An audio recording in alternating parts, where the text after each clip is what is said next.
Hey, welcome to See I Am Me. It is your host, Rashawn. Today, we're going to be talking about hard lessons. We're going to talk about rising above with my boy, my homie, Calvin Washington. What's Calvin, going on? How you doing, everybody? Hey, man. Hey, it is great to see you. Great to have you in the mix. And in the show today, man, I know we're going to be talking about your story, but I just want to start off by saying, hey, everybody in TV land, or if you're just listening, we go way back. We go back to Ninja Gaiden, right? Like Rolling Hills, Texas, South Regular Side, Fort Nintendo. Worth, right? All right, my man. Hey, so Calvin, tell the world about yourself. Who are you? Um, I'm a mild mannered guy. I'm a child. I'm third child of four. Um, Grew up kind of moving around a lot. So went to a lot of different elementary school. Well, four different elementary schools. In three different middle schools. I went to different middle school every year. And one high school. I was supposed to go to the little Bulldogs, but I went to the real Bulldogs.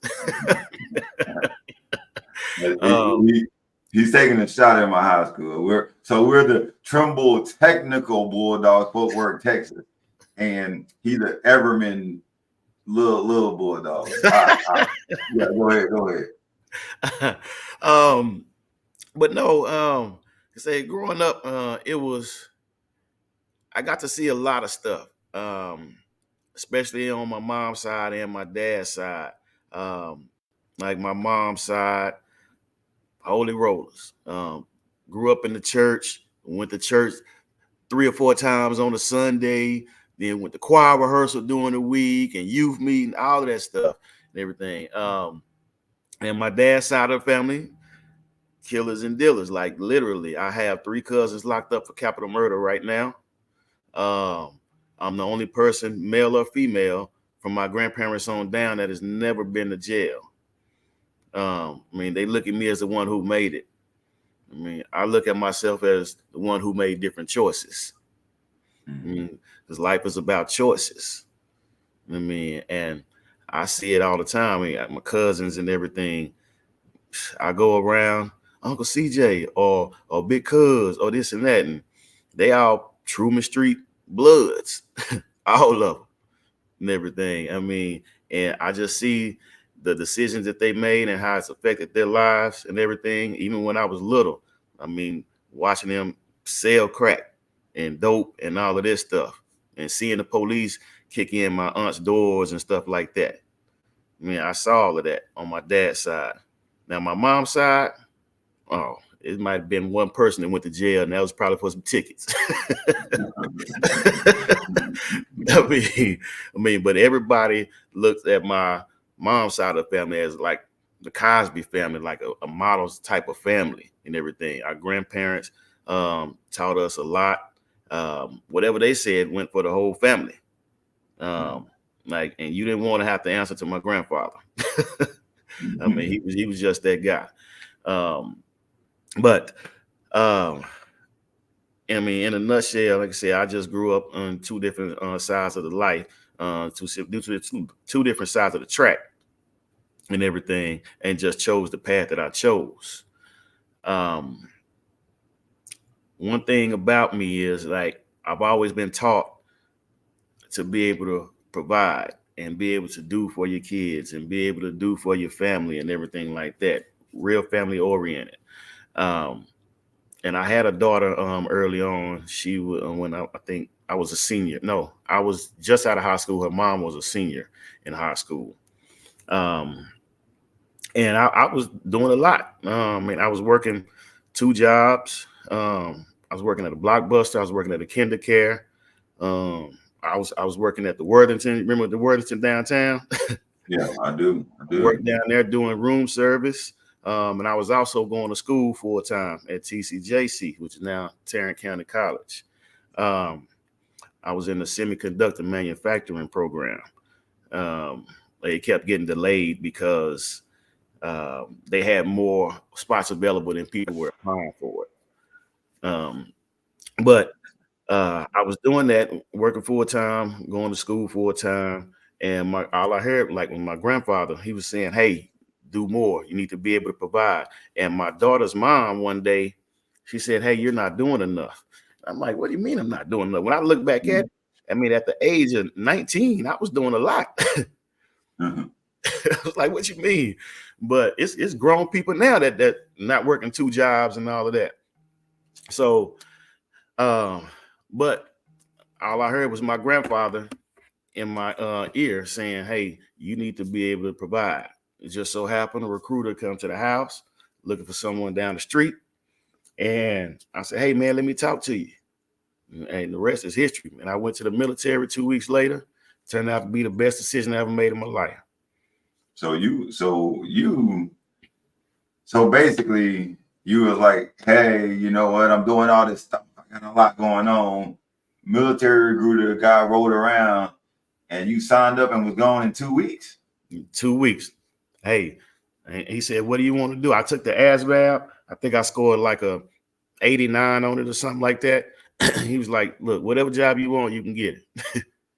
So I said, "All right." I said, "I just want a job where I can work in the air conditioning and I'm not going to be bothered by a lot of people and I can use some skills when I get out."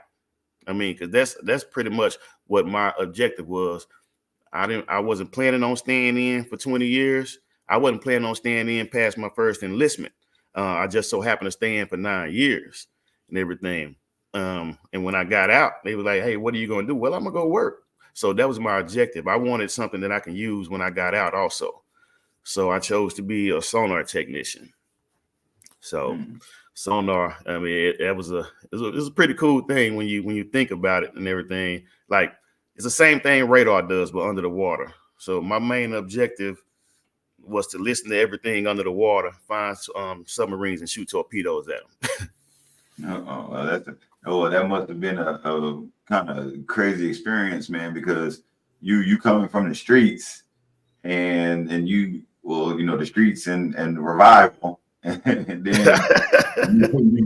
then like you growing up through all this stuff and then dang now you on a Navy ship and you out there working with sonar. You ever think that you would work with sonar at any time? Man, I've never imagined in my life. I didn't even know what sonar was till I went to the military. Oh yeah, they was like, "Hey, you gonna work with sonar?" You're like, "What's that?" I'm like, Hey, "Hey, well, it's air conditioning. Oh, I can get some electronic training. Oh yeah, I want it." oh yeah, let's do that. Hey, yeah, we're gonna go through a quick break, and then we're gonna come back and we're gonna talk about these holy rollers and the killers and the dealers. Hey, it's AC of AC Sports Live, an interactive sports talk show where your comments are part of the show. Every show we focus on the sports stories of today, with commentary on sports takes, my 2 cents, which is a reaction to my social media feed, Sports Flicks, where we take a look at sports movies and give a quick review. We have a segment called Mental Reps, where we have words of inspiration to help battle the dark side of men's mental health. And then there's the Tender Love Report. Who's being soft or petty in the world of sports? All takes are welcome under one condition. Say it with your chest. I'll see you there.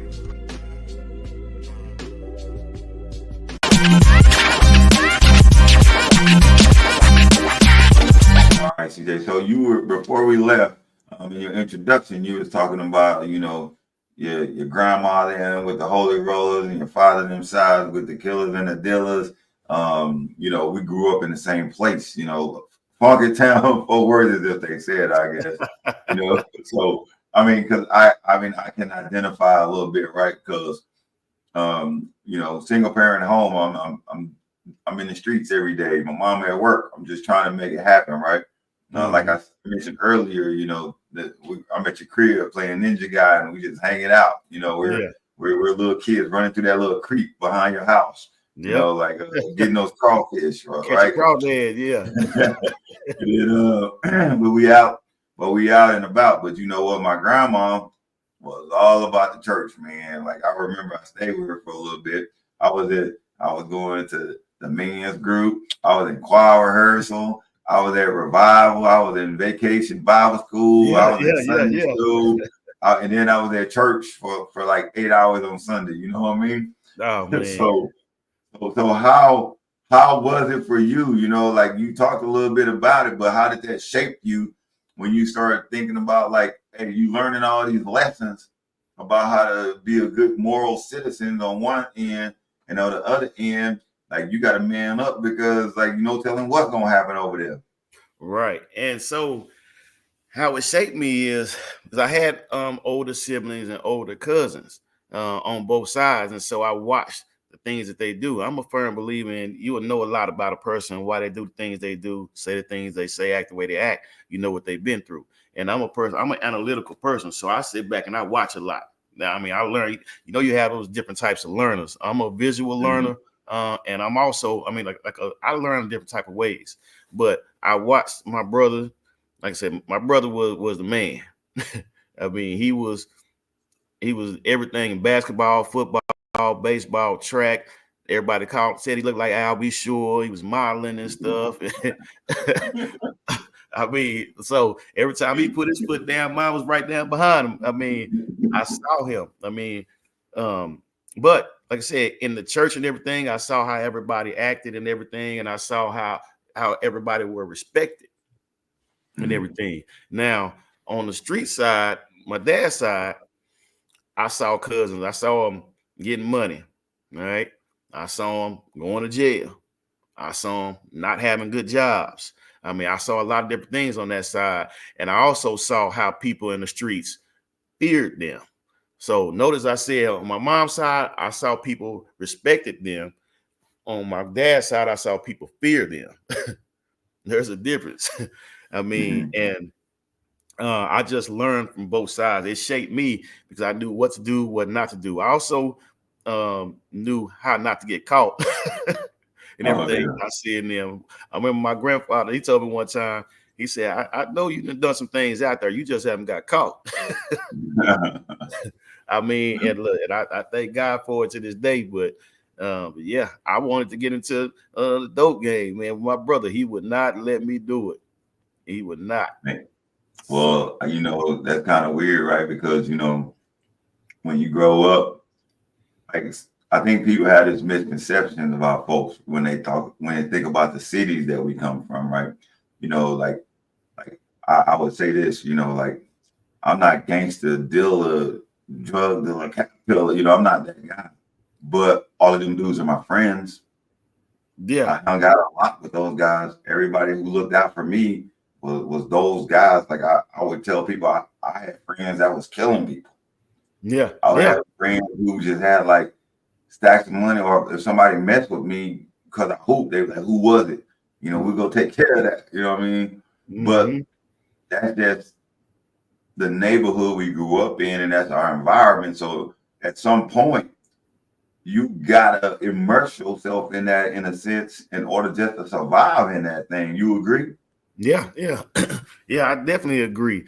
I mean, because like like you just said, you had people that were what some people call push a button on somebody. I mean, I have all those friends and everything. I was told in California one time that I was Hollywood. I said, what? I said, what is Hollywood? They said, well, you're a professional dude, but you got some hood tendencies. I said, well, I'm that. I said, I'm that. Oh, hey, I heard somebody say one time I was thinking to myself, I heard something, and I'm like, I am everything that you don't think I am, and I am everything you think I am. Mm, You know, mm, I can be what I need to be. yeah. You know, I think that's kind of the lesson that we kind of go. So tell me more about this Hollywood thing. Man, so like I said, you can put me in a room, the boardroom with some CEOs. I used to do corporate IT before Mhm. the job I have now. In fact, the corporate office is downtown in the Fort Worth Club. Youngest guy, only black guy. I'm sitting in this room with all these people making $500,000 a year and everything. And I mean, you can put me in a room like that, and I'll be fine. I can speak the lingo. I'm very educated. I'm gonna have 2 degrees. Um, I mean, and you can also put me in a room. I mean, with some dope boys. I mean, I might go shoot some dice or something like that every now and then. I mean, but I'm not going to just be out there like that. Like I just stay out the way now. I got people counting on me. I'm a grandfather now. Yeah, man, I'm a grandfather. So I stay out the way. I mean, everything that I wanted to do, I probably done. I've been places and done things people dream of. I mean, and thankful to the military for that and everything. Played basketball at an international level over in Belgium and Croatia and Germany and everything, where I'm the second shortest dude on the team. Well, and you were what, 6'5", 6'4"? I'm 6'3". Okay. I was a point guard. Oh man. See, Yeah. I look at it like this. I think it's important for people out there to also understand, it's kind of what you said earlier. Like you was making decisions, and then what you just said, like, I got people counting on me. So you got a sense of responsibility through all those things that you've been through. Like I got this side of the street, I got this side of the street, but like I'm right here because I'm being cognizant of everything that's happening around me, and it's my choice what I choose to go into. Exactly. I mean, and like, like as well as I know, like where we come from, where we didn't necessarily have a lot and everything, and we've chosen like a career path. I mean, where we've kind of set ourselves up where we're okay right now and everything, and then the family they coming. Hey, I need to borrow this. I need to borrow that. Can you send this? Can you send that? Can I come stay with you? Can I come stay? They coming from everywhere. I mean, and you have to. It's okay to say no. Yeah, vitamin N. That no, you know what I'm saying? Yeah, I mean, I think. Go ahead. But yeah, I mean, it's a few people like I look out for, but you only got one time to burn me, and that'll never happen again. I'm super protective of my space, right? And when I say I'm protective of my space, I like you said, people count on me too, and and when you become a parent, you got that little one back there watching you now, right? Somebody said a long time ago, and it just kind of burns into my mind. Whatever your maximum is when you turn out the lights in this planet, that's your child's minimum. Because your child's like, all right, dad got to hear, I know I can do that because I've seen that. But what we're doing is like, hey, bro, because I could tell you with my youngster, I'm like, hey, I took him to the hood. He ain't never seen the hood, right? I took him to the hood. I took him around my friends. And when we rolled up out of there, he was like, them your friends? I'm like, yeah, man, them my boys. I grew up with them. And he was like, but you not like them. I was like, I am them. Yeah. You just see a different person, right? Because of the choices.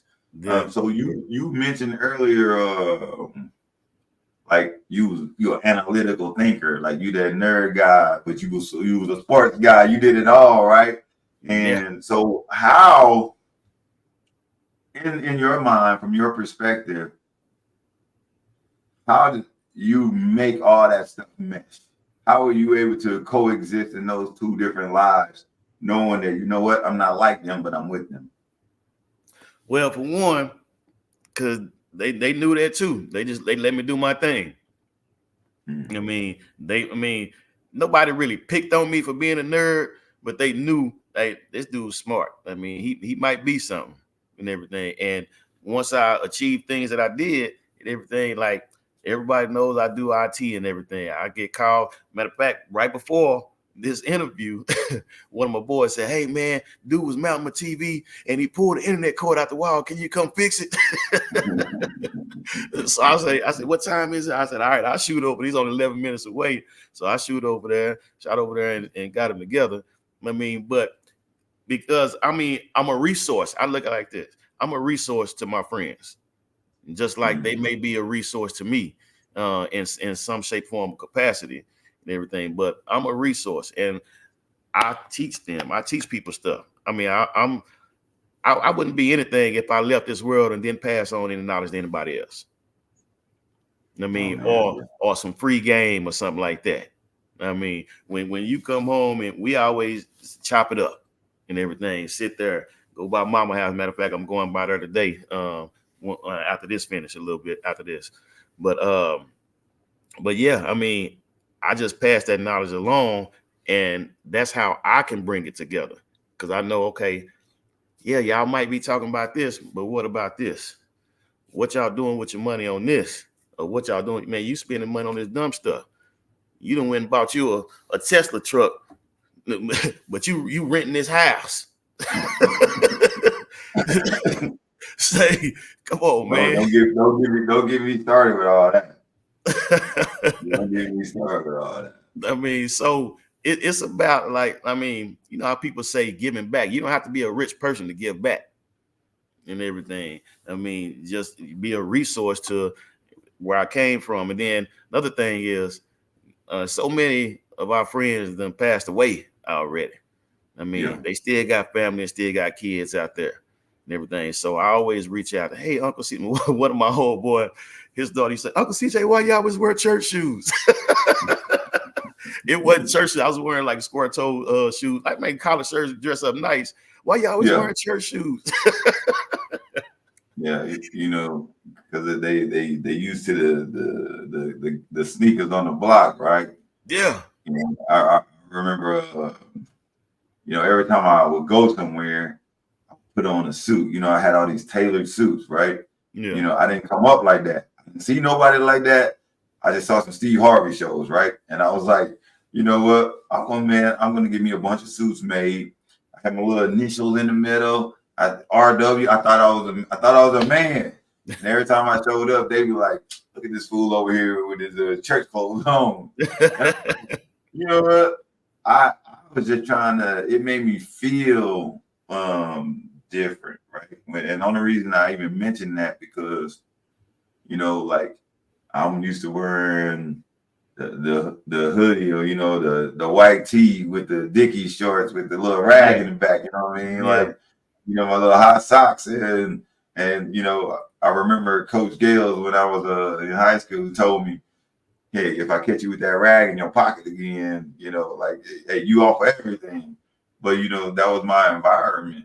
You know, my environment had shaped me so much. Now, talking to you now, just thinking unconsciously, I was being, I don't want to say I was being dragged into the streets because I was already in the streets, but unconsciously, I think I was doing things that wasn't commensurate with who I felt I was on the inside.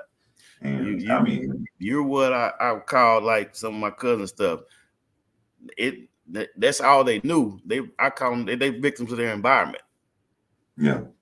I mean, so I mean, you got people like that. I mean, that's all they know. But then they go back to what I was saying earlier. You still have a choice to make. I mean, everybody has a choice. Like I said, and I chose my path. When I saw somebody go to jail, oh, you know what? Nah, I don't want to do that. I don't want to do that. Now, matter of fact, you know what? I take that back. I went to juvenile one time at Glen Crest. My brother had this big Rambo knife, and I put it in my bag. I was like, I'm gonna go show everybody at school. So we walking to school, and I'm showing a couple of dudes, Ralph M and stuff like that. And so me and Ralph got into it, but you know, we playing ball before school start. Me and Ralph got into it, and he go tell the teachers, "Oh, he got a knife in his bag." Oh my goodness. I said, "Oh man!" So they came, looked in my bag, found a knife, so I'm suspended. Okay, I'm still at school, but I'm suspended. I was like, you know what? Lunchtime come, I'm about to go get him. So word then got back to him, and he's scared. So he go tell the teachers, and now they pull me in, call the police, and say, "Oh, you threatening him." So then they was like, "Well, we're gonna take you down to juvenile hall." I said, "Oh man!" I said, "Okay." My mom gonna come get me. They say, "Hey, you want to be a man and walk out of here with no handcuffs, or you want to be in handcuffs?" I was like, "Put me in handcuffs." So you know how you walk out of Glen Crest and everything, all the windows is at the front of the school. So I was walking out there like this, like Oh, here you go. Out there fronting. yeah. Sixth Look, then grade. I got down there, called my mama. She said, let him stay down there. I said, wow, what? Oh my Lord. Man, I Hey, was crying. Boy, I was crying. I was crying. But you look gangster for a hot second though, huh? Yeah. She came pick me up the next day. But crazy thing is, like, I saw one of my neighbors in there, and he was like, CJ, what you doing in here? I said, what you doing in here? Like he's supposed to be here or something. like this where you live or something. Hey, that's environmental factors, man. That's something to think about, and we try to stay adept to, how our youngsters are growing now, but hey, we're gonna go to a quick commercial break and we're gonna get back and we're gonna keep this topic rolling. Oh yeah, keep that because I got something to say about that. What you about to say? Go ahead. Focus up. Hey man, zoom in. Hey. Welcome. My name is Chris Rubio of the Rubio Method. Soak it in. Wear it as a nice sweatshirt, a nice yellow sweatshirt. See if it fits. And it may be something you say, okay, I'm listening to you, but I don't really like it. Not for me. What the hell are you thinking? You have no idea what you're talking about. You have issues because of your bad taste.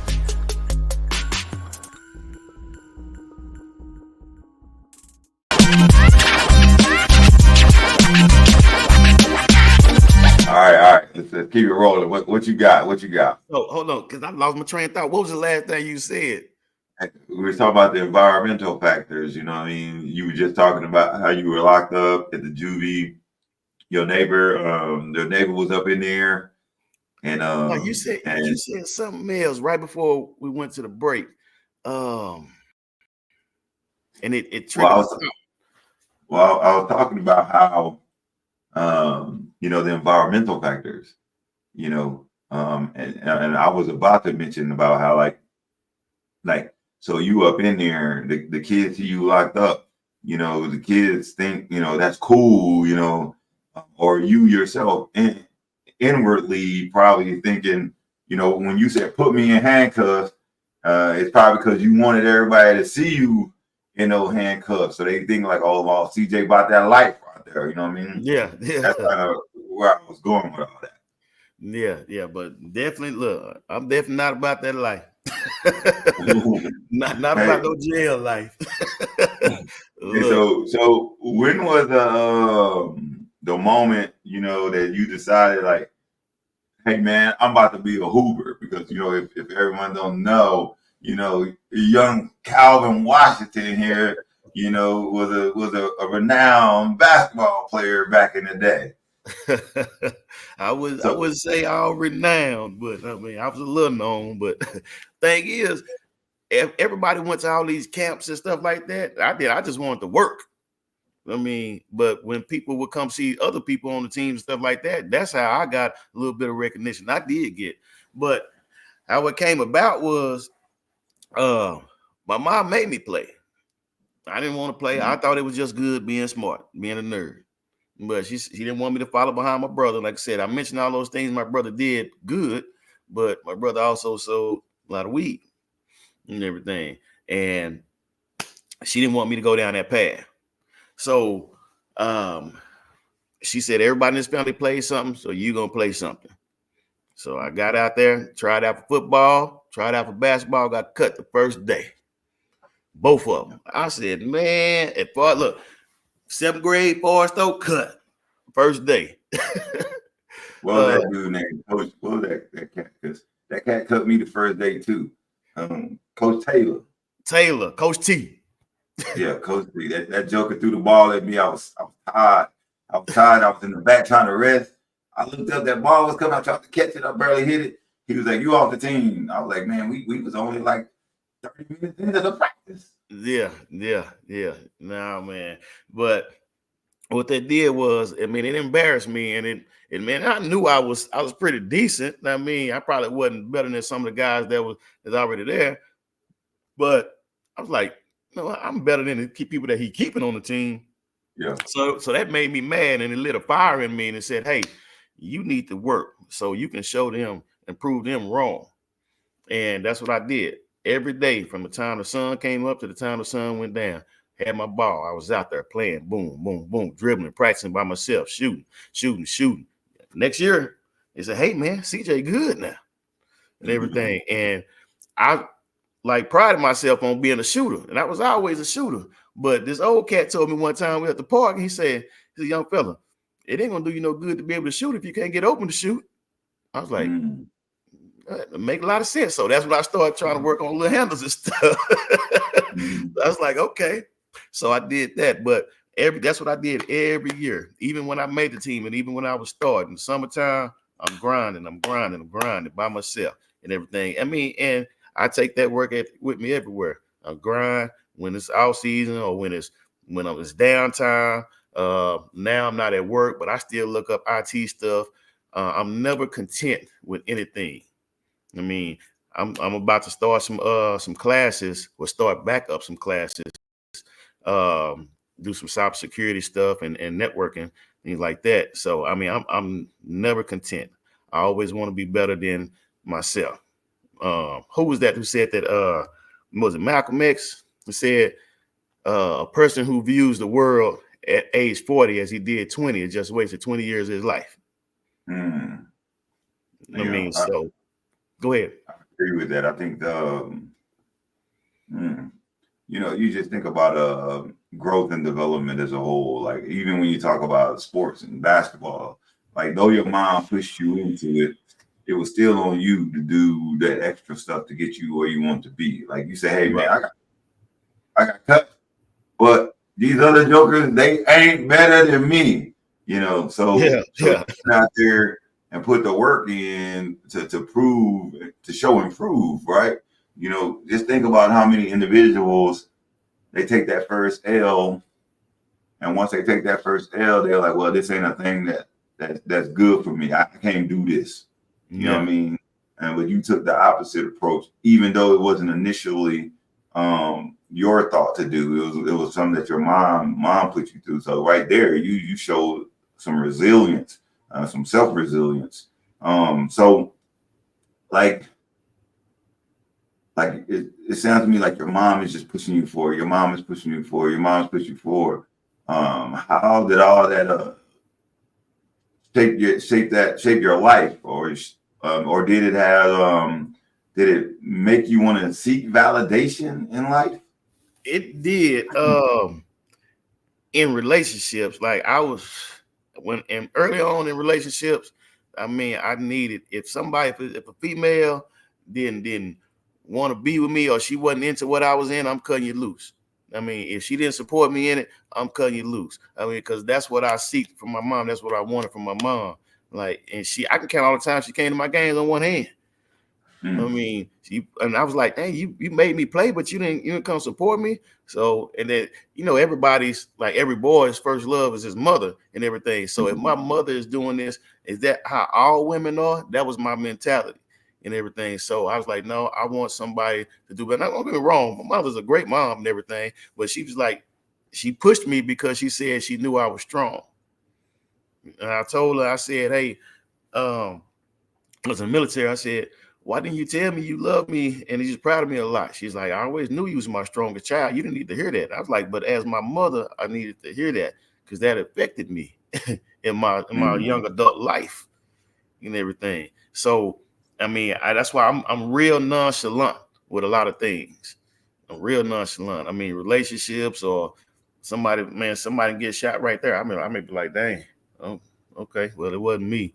I mean, but so that it kind of shaped me in the fact that it made me standoffish and it made me nonchalant and everything, but it also made me more aware and try harder and everything and think about, why isn't this person like this? Why doesn't this person want to be involved with me? Things like that. So that's how that kind of shaped me in my thought process today. Yeah, for me, I think it was a little bit opposite because my mom was super tough. My mom's still super tough, right? My mom was at everything, single mom. I'm telling you, every game, my mom had her one little seat in the front, and she was always talking crap. My mom was always talking crap. So So if I thought I played good, I'm like, yeah, I'm out there. Mama, yeah, she's like, you missed that shot though. Yeah. I'm like I got 30, mama. She's like, yeah, but that dude dunked on you. I'm like, so I remember and this kind of like tied in. I am 100% like my mom. So when people it's weird too, because when people say bad things about me, I don't take it as they're saying bad things about me. I take it as they're saying bad things about my mom. Because my mom, like she sacrificed and did so much for me. I'm just like her. So internally, when people say bad stuff, automatically, for some reason, I'm like you got beef with my mom. My mom was like, when I remember when I got cut first day of basketball in 7th grade, I came back to the house. I was good all the way back to the house. As soon as I got to the house, I started crying. And she was like, how did it go? I said, I got cut. Boom. I started crying. And then she was like, what you crying for? She said some choice words though, Yeah. Go ass in that backyard and start playing basketball, So I was hooping. And she would come out there and try to hoop with me, even though my mom was not a hooper. So she out there trying to hoop with me. 8th grade, I got cut first day again. I went back crying. And she was like, I ain't trying to hear it. And my aunt Cheryl had bought me a basketball goal in the backyard. Like, man, I shot that thing to the backboard, went off that thing. Literally, the backboard wasn't on that thing no more. And then, in the 9th grade, I was on a varsity team, right? But it's because my mom was like pushing the button. And plus, hooping out in the streets, that's way different than hooping in the gym. Yeah, that's what these kids don't get. Hooping in the streets, boy, you got to go there ready. Like, you're not only about to test your skills, you about to test these out there. Yeah. because that's gonna happen at the park, but I was able to take all of those things, like you seen, like, though our moms probably did it a little different, our moms did it their way, right, to get us to where we needed to be. And I do believe that some of the youngsters out here today, they some of them don't even got their moms, you know what I mean? They don't got people that we know love us, but that's pushing us down the continuum to success. It's funny you say that because, like, with my son's in Florida, and I used to make him like put his phone in the garage, up against the garage, and I used to watch him do drills and stuff in the driveway and everything. And he always saying, oh, he want to be this, he want to be that. Okay, cool. Your favorite player, Kyrie. Okay, cool. And when I call him, what you doing? I'm playing the game. What you think Kyrie doing right now? He in the lab. In the lab. He practicing. But I also let them know, hey, there's a different way to do things. I don't just try to bank on basketball. He's pretty good. He's pretty good. He been the starting point guard on the varsity team since a sophomore and everything. But I said, son, let me ask you a question. Do you want to be on the team or do you want to own the team? And he said, what you mean, Dad? I said, well, think about it. You see these NBA players get these big contracts and everything, but who's paying them? Who's paying them? Absolutely. Them people get more money. You're going to stop playing one day. They ain't going to never stop being an owner. Perspective, man. So, perspective. Yeah. So, like, man, with daughters and stuff like that, I teach them, like, my kids' life lessons and stuff. Things that were taught to me, but also things that weren't taught to me. And I just, regardless of what I thought they were listening or not, I know they're listening, especially my daughters, because I always take them out to eat, to get their hair done, their nails done, all that stuff. But I say, if a dude can't do what your dad do for you, you don't need him and everything. And guess what? The little guys that they be talking to, and I pull them to the side and talk to them, chop it up. They were like, man, she said the same thing. I'm like, good. They listen. They listen, but I just need y'all to act on it because y'all mess us with sorry dudes now. Oh, yeah. Well, I think we we all go down that point, right? What's that song say? Looking for love in all the wrong Oh places, right? yeah, man. Yeah. All of us at some point are out there trying to find a match. Trying to find someone that we think align with who we are, especially when we're young. Just think about when we were young, we were looking for all this stuff, what we thought life was supposed to be like. But unfortunately, most of us who grew up with just a mom or just dad or in multiple families, we didn't have a sense of stability. And since we Right. didn't have a sense of stability, we didn't know what that was really like. And that's no fault of our parents, because our parents are doing their best They did in the the best they situation that could. they're in.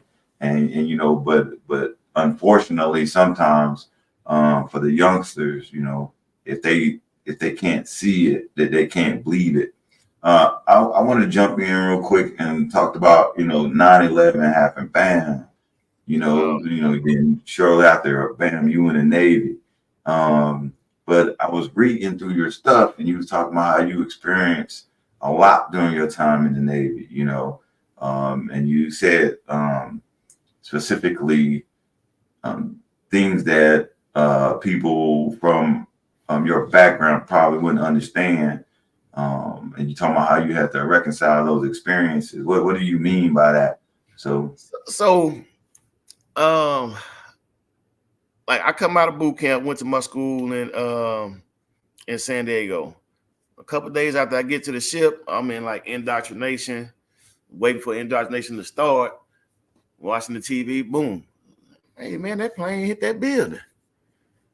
Boom, dang, that other plane hit the building. The next thing I know, they come over the loudspeaker. We need everybody inside the skin of the ship and everything. So they come in and they say, okay, we under attack, and this and that and the third. Now, our ship was in dry dock. What that means is it's going through an overhaul. It's raised out of the water. The propeller's not attached to it or anything. So we couldn't go anywhere. But all the other ships on the waterfront, they sent them like off the coast. Like, hey, protect the coast. And we don't know what's going on. People bombing and stuff. What's going on? So like I said, we was in dry dock. There was a guy that was on the ship he was a contractor, and he was on the 50 most wanted FBI list. And I recognized, I said, man, look, I didn't go to the ship for 3 days. I said, because he's not gonna blow it up with me on it. I mean, we saw that, man, but that was just a crazy thing. Then when we did get put back together, they told us, they said, is where you go in the Army and Marines, y'all go to actual gun range and stuff like that, artillery range, or go out in the field and do y'all stuff. mm-hmm. In the Navy, we have a gun range that we use with our weapon systems and stuff down there by Puerto Rico somewhere. So we go down there. They told us to pack like we going on deployment. So we already knew what that meant. Okay, we getting ready to go on deployment. So they were just waiting for the word from the Pentagon. So we down there doing our drills and stuff. They sent us on over there. We were in the Mediterranean Sea, and we started shooting missiles, tomahawks. First ship to start shooting tomahawks, and it was crazy. It was cool to see that thing pop up, and it just kind of sit there and float, and then the wings pop out, and then it's gone, and it's flying for like 3 hours. And so I'm watching. I was in combat systems, so I'm in combat. I see these things going and seeing where they landed, where they about to hit, in these palaces and stuff. And I'm like, first thing in my mind is, hey, you can't tell me that everybody in there that died was a bad person.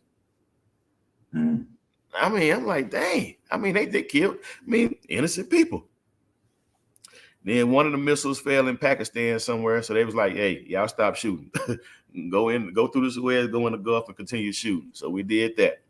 And I was on. So when you're close to land, every time there's a big ship out there, everybody want to take a picture of the warship. Just like you see them people, crazy people out there in the safaris, they want to take a close picture of the lion or the bear. And then what's going to happen? You're going to get your butt toe up.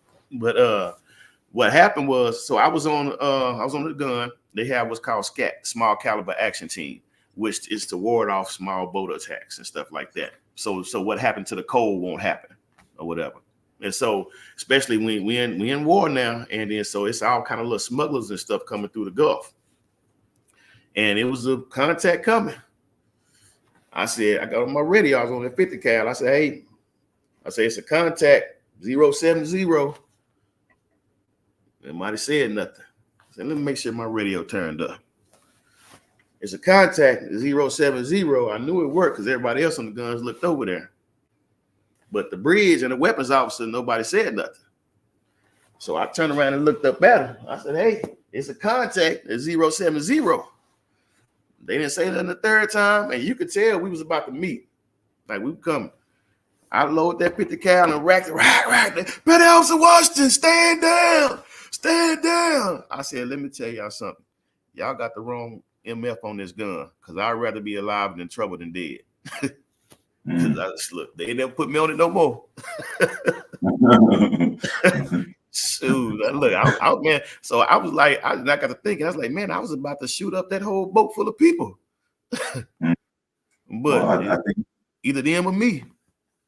Well, I think that's like that goes like with the reality of war, right? You know, things happen, things are unpredictable. Most of the time, you never know when things are going to happen. And if you're in a state of, you know, heightened experience or, you know, a heightened situation, you have to make decisions. And sometimes those things are like self preservation, you know, because, you know, all of us leave. Go ahead. I said fight or flight. Oh, yeah. Because all of us leave and want to come back. You know what I'm saying? Like, you know, when I was with 401 Cav, you know, we went to Iraq and, you know, our convoy got blew up. And when our convoy got blew up, you know, we out clearing, doing whatever we do out in the field because the vehicle's on fire, right? So all thing that I was thinking in my head was, you know, I'm out here. So I think about I started thinking about everything. I was like, man, I'm out here, man. No telling what's gonna happen, you know. But then when you come back home, and then like most people, like some people are mentally strong, so they come back and you know they just back in the game. I mean, back in the game as much as you can be, however that looks. But some people like just super struggle with all that, and it's just tough. So I mean, yeah, man, that when you start thinking about things that the regular dude can't understand, and I'm not saying it's a good or a bad thing. I'm just saying like when you go and do stuff, and no matter how significant or insignificant you may think it is, you're automatically different. You're wired differently because you think about the world. You think about the world differently because you know what could be. Yeah, I remember you called me. We talked one time. You was over there. You was like, man, these bombs go hard in the paint over here in Iraq. I said, well, you 6'8", who you gonna hide from? Bro, I remember that day. So I'm like, it's nighttime, right? And I'm sitting in the room. I got my TV screen up, right? It wasn't no streaming service back then, right? So I got my little DVD. I'm trying to watch it. No, I got my hard drive. I'm trying to watch this movie. And all of a sudden you hear the system, incoming. Boom, boom, them things are hitting. You know what I did? I kept on watching my movie. I was like, if they're gonna get me, they're gonna get me, man. Because I've been running out the door so much. I'm like, yeah, man, I'm probably safer in here than I am out there. Yeah. You talked about some principles that you live by.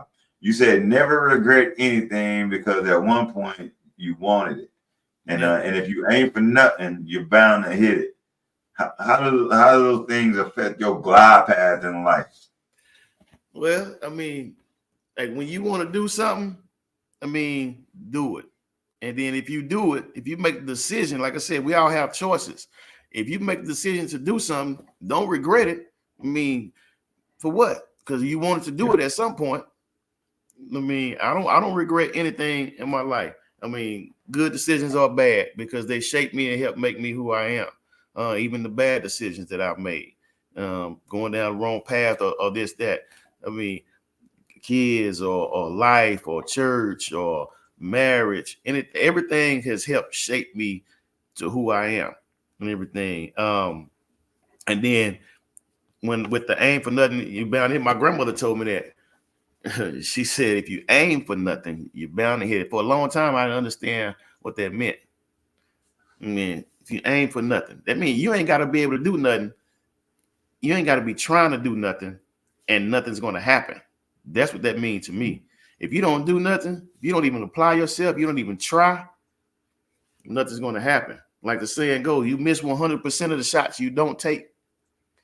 So if you never get out there in the world and try, you never apply for this job, you never go talk to that female, or you never do anything, you never try to apply to get this new car or this house. If you never even try to do it, how do you know if you're going to be turned away or not?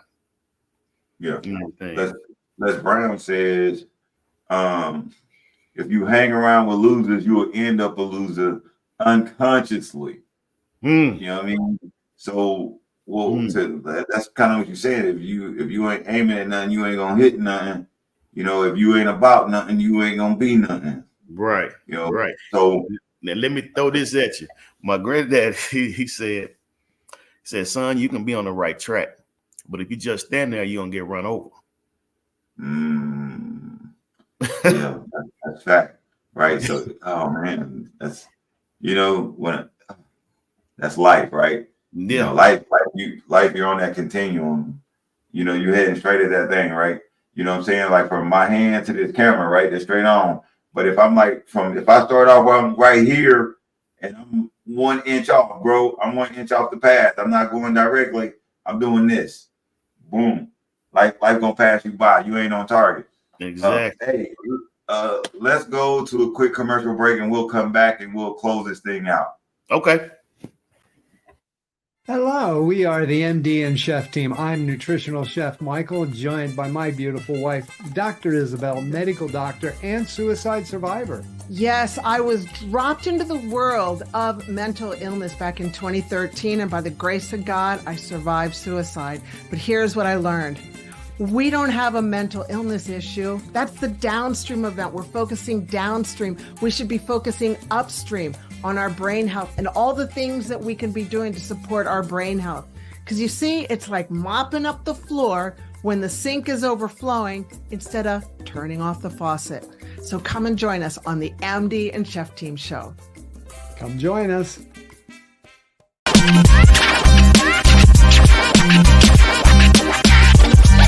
All right, CJ, back in the game, man. Hey, yeah, I was thinking about something, man, that we was talking about. We touched on like our kids and teaching and how we leave a lasting impression, and it made me think about this parenting class I took one time, and the instructor asked us a simple question: what is our job as a parent? And everybody's like, wow, to protect them, to provide for them, or to teach them this, and that. And he's like, those are all good answers. But he summed up, he said, our job as a parent is to teach our kids to be able to survive in the world that they are going to live in. Not the world we grew up in, not the world we live in now, but the world they're going to live in later. They're going to live in later. And so that kind of helps me.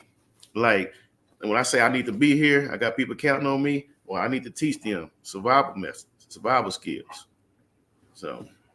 No, I agree with that 100%. Right? You know, what I messed up was that I messed up as a parent. So this is why I messed up at. I messed up because initially I started off trying to teach Rakim how to grow up in the world that I was familiar with. And I, like I said, you know the deal because we come from the same place.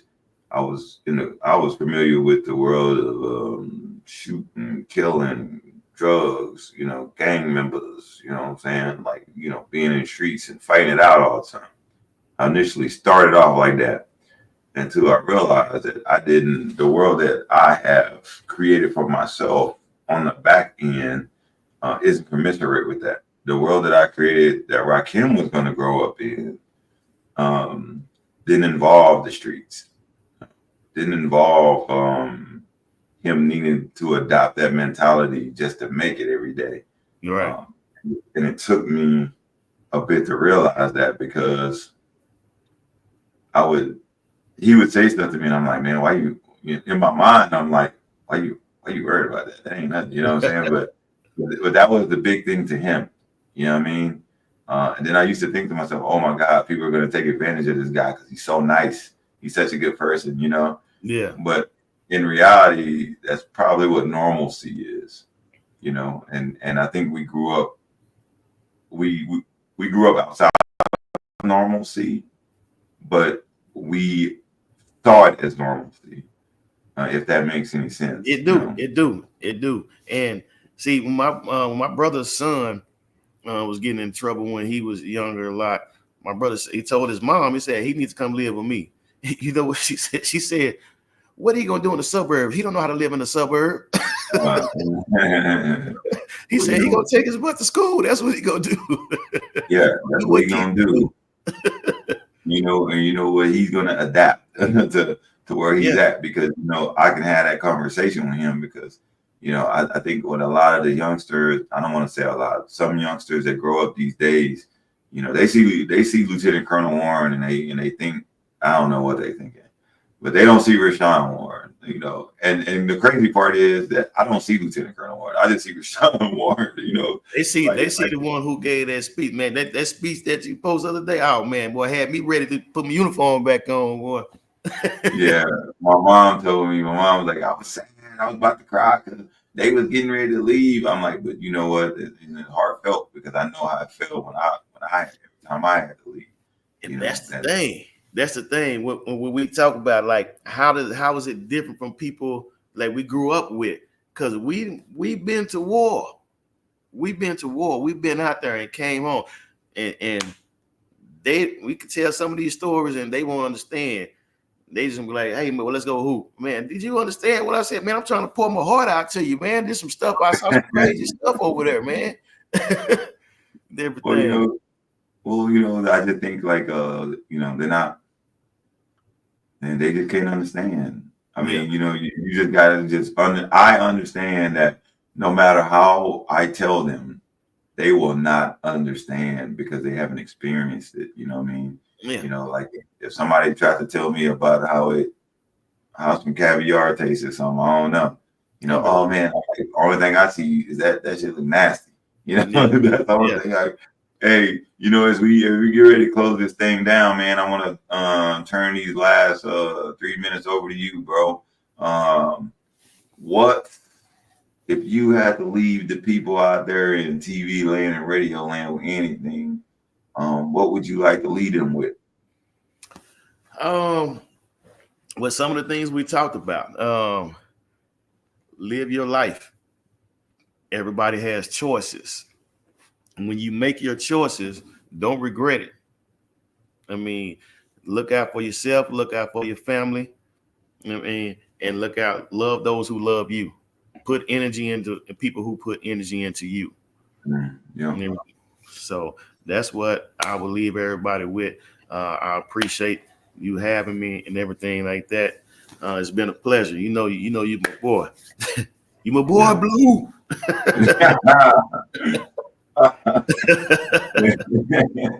And man, you know, hey, and I also want to thank you for being on today. You know, I know you, my brother. You know, I love you to death.